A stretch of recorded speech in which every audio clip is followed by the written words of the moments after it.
सीधी एवं बिंदु की प्रत्येक न्यूज का अपडेट सबसे पहले पाने के लिए चैनल को सब्सक्राइब करें और बेल आइकॉन प्रेस करें। गत दिवस भारत चीन बॉर्डर पर चीन की सेना द्वारा की गई कायराना हरकत की वजह से भारत के बच्चे का खून आज खौल रहा है। चीन के द्वारा की गई कायराना हरकत की वजह से हमारे देश के 20 जवान शहीद हो गए हैं, जिसका गुस्सा और गम भारत के प्रत्येक नागरिक के दिल में है।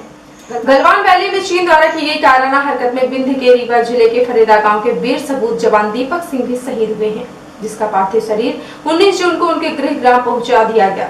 बिंद के रीवा जिले के फरीदा गांव के सपूत वीर जवान दीपक सिंह को श्रद्धांजलि देने मेला लग गया।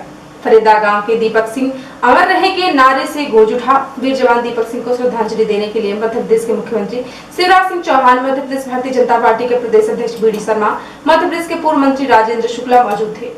शहीद दीपक सिंह के गृह ग्राम में उन्हें श्रद्धांजलि देने पहुंचे मध्य प्रदेश के मुख्यमंत्री शिवराज सिंह चौहान ने उनके परिजनों से मिलकर उन्हें सांत्वना दी और कहा कि उनका बेटा देश के लिए शहीद हुआ है, वह सिर्फ उनका नहीं पूरे देश का बेटा है। मध्य प्रदेश के मुख्यमंत्री शिवराज सिंह चौहान ने शहीद दीपक सिंह के पार्थिव शरीर पर अपने श्रद्धा सुमन अर्पित किए और उनकी पत्नी और उनके परिजनों को ढाढ़स बधाई।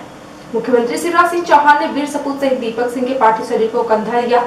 अंतिम संस्कार के बाद मीडिया को अपनी प्रतिक्रिया देते हुए मुख्यमंत्री शिवराज सिंह ने कहा कि आज रीवा का यह फरीदा गांव धन्य हो गया। इस गांव में एक ऐसे सपूत दीपक सिंह जी ने जन्म लिया जिन्होंने भारत माता की अखंडता और संप्रभुता की रक्षा के लिए अपना सर्वोच्च बलिदान कर दिया। आगे मुख्यमंत्री शिवराज सिंह चौहान ने कहा कि मध्य प्रदेश सरकार की ओर से हमने फैसला किया है कि शहीद दीपक सिंह जी के परिजनों को 1 करोड़ रुपए सम्मान निधि दी जाएगी। उनकी धर्मपत्नी को शासकीय सेवा में लिया जाएगा। एक मार्ग का नामकरण उनके नाम पर होगा और गाँव में उनकी प्रतिमा भी स्थापित की जाएगी। यहाँ की धरती धन्य हो गई, रीवा जिला धन्य हो गया, मध्य प्रदेश और देश धन्य हो गया। इस गांव में एक ऐसे सपूत दीपक सिंह ने जन्म लिया जिन्होंने भारत माता की अखंडता और संप्रभुता की रक्षा के लिए अपना सर्वोच्च बलिदान दिया, अपना सर्वस्व न्यौछावर कर दिया। मार के दीपक बलिदान हुए और ऐसे सपूतों के रहते हुए भारत माता की तरफ कोई आंख उठाकर नहीं देख सकता। हमें गर्व है अमर शहीद दीपक सिंह जी पर। मैं उस माँ को प्रणाम करता हूँ, पिता को प्रणाम करता हूँ जिन्होंने उन्हें जन्म दिया। दीपक सिंह चले गए, लेकिन अपनी स्मृतियों में वो हमेशा हमारी स्मृतियों में अमर रहेंगे। हम उनको वापस नहीं ला सकते, लेकिन ये परिवार दीपक सिंह जी का अकेला नहीं है।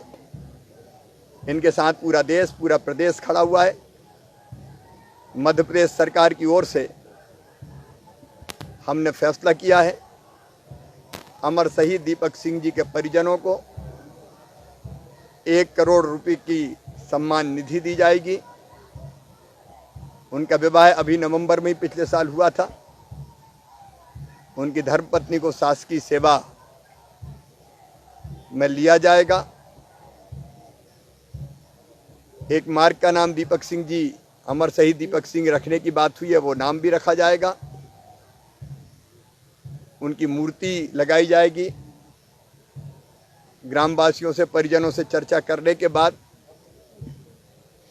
और परिजन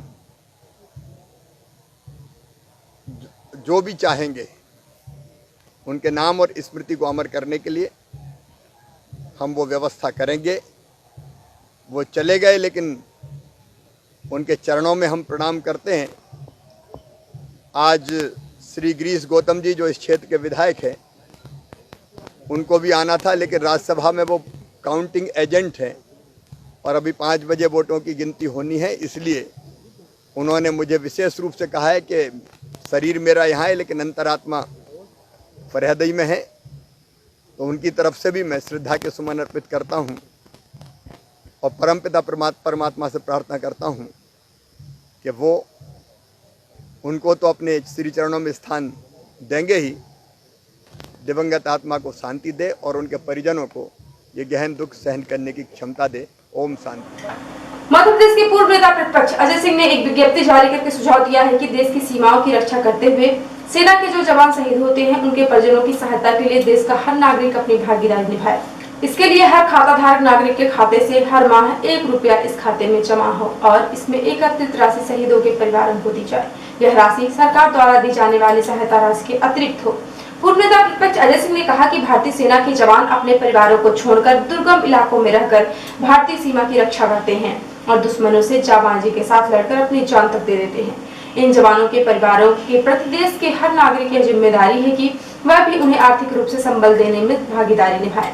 यह इस देश के हर नागरिक की जवानों के परिवार के प्रति जिम्मेदारी भी है कि जो जवान देश की रक्षा करने के साथ ही उनके जीवन की भी रक्षा कर रहा है, उनके लिए आगे आकर उनके परिवारों को संबल बनना चाहिए, क्योंकि यह जवान देश और उनके जीवन की रक्षा के लिए ही अपने प्राणों तक की परवाह नहीं करते।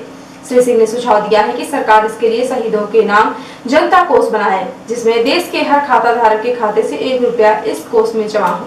इसे स्वैच्छिक भी बनाया जा सकता है कि जो भी नागरिक अपने खाते में इस कोष में जमा करने के लिए 1 रुपया काटने की सहमति देता है तो उसके खाते से यह राशि हर माह काटकर इस कोष में जमा हो जाए। उन्होंने कहा कि हर खाता धारक इसके लिए अपनी सहमति बैंक को लिख कर दे। पूर्व नेता प्रतिपक्ष अजय सिंह ने कहा कि देश और हमारे वीर जवानों के प्रति अपने दायित्वों का निर्वहन देश के हर नागरिक को करना चाहिए और आगे आकर भागीदार बनना चाहिए। आगामी 21 जून को अंतर्राष्ट्रीय योग दिवस मनाया जाएगा। वर्तमान कोविड-19 संक्रमण डिस्टेंसिंग का पालन करते हुए अपने घर पर ही रहकर पूरे प्रदेश में एक ही समय पर स्वैच्छिक रूप से आयोजन किया जाना है। वर्तमान कोविड-19 संक्रमण वायरस के कारण उत्पन्न परिस्थितियों के संदर्भ में योग प्रदर्शन का कार्यक्रम सोशल डिस्टेंसिंग का पालन करते हुए अपने घर पर ही रहकर संपूर्ण सीधी जिले में एक ही समय पर स्वैच्छिक रूप से आयोजित किए जाने की अपील कलेक्टर रविंद्र कुमार चौधरी द्वारा की गई है।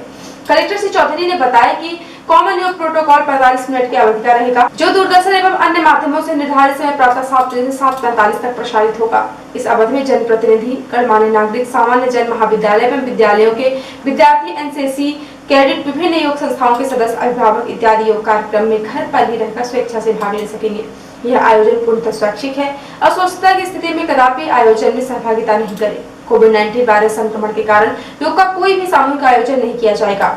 योग दिवस पर योग एवं प्राणायाम करने के मुख्य उद्देश्य रोग प्रतिरोधक क्षमता बढ़ाना और तनाव से मुक्ति है। प्रत्येक विभाग इस आयोजन के संबंध में एक नोडल अधिकारी नियुक्त करेंगे।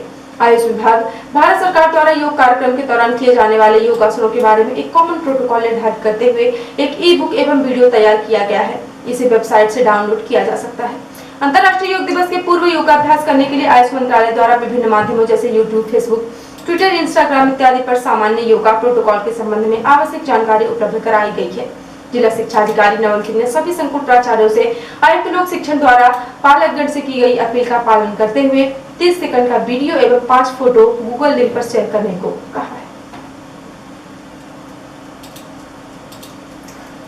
विगत 3 माह से कोरोना महामारी के चलते सीधी जिले में राजस्व अदालतों की कार्यवाही अवरुद्ध है, जिसकी वजह से जनता एवं अभिभावकों को दिक्कत का सामना करना पड़ रहा है। अपनी इस समस्या को लेकर 19 जून को अधिवक्ता आनंद पांडे, अधिवक्ता उदय कमल मिश्रा, अधिवक्ता महेंद्र प्रसाद शुक्ला, अधिवक्ता राकेश चतुर्वेदी ने जिले के कलेक्टर से मिलकर उन्हें अपनी समस्या का ज्ञापन सौंपा और जिले के कलेक्टर से अनुरोध किया है कि जिला अंतर्गत सभी राजस्व अदालतों की कार्यवाही सुनिश्चित की जाए, जिससे जनता की समस्याओं का निराकरण हो सके और अभिभाषकों की कठिनाइयां कम हो।